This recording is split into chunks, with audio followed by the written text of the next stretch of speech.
để giờ người bỏ em cô liêu. Phận duyên mong manh ra rời lặng yên cách chia đôi đời. Anh ngỡ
มองดูคนมากมายสลับกันไปกับมองตัวเองยิ่งมองดูก็ยิ่งสงสัยว่าทำไมเขา Địa tê nâng chôn ly chôn chỉ mua tu rong thong ly cỏ kia.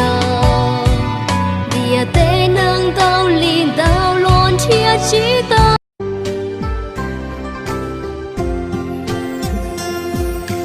Gấu mông có rung gấu luôn gì rung nhia. Cô lu xía câu lời gì thao bỏ cao.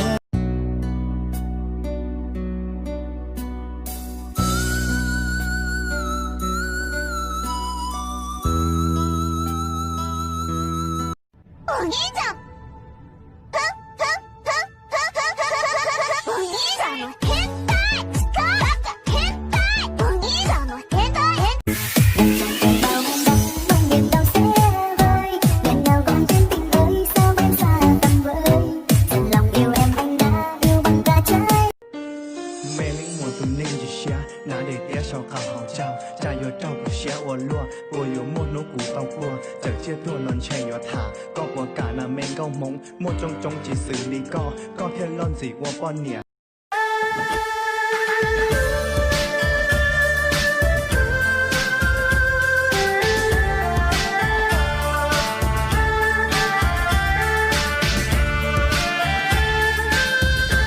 Hồng địa đi nó chơi muôn trâu trống đông đông từ giờ chỉ tao tu rong ly gò.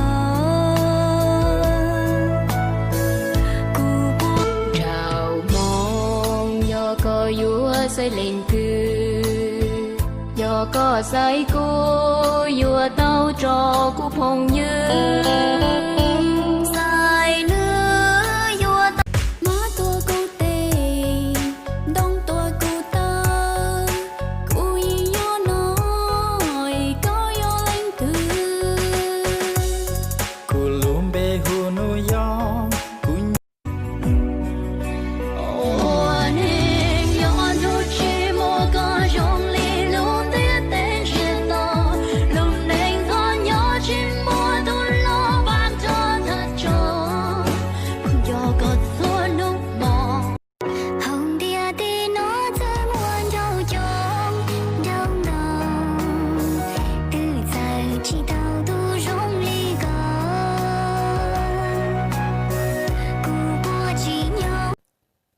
Hey, lần cao, lỡ của tôi lần cao giờ, giờ có lý do của tôi lần cao nữa, cái lúc cái hẹn, về thì của giấy tôi nên sẽ rồi hẹn, lúc tiền á, chỉ lúc đã, lý lịch tôi.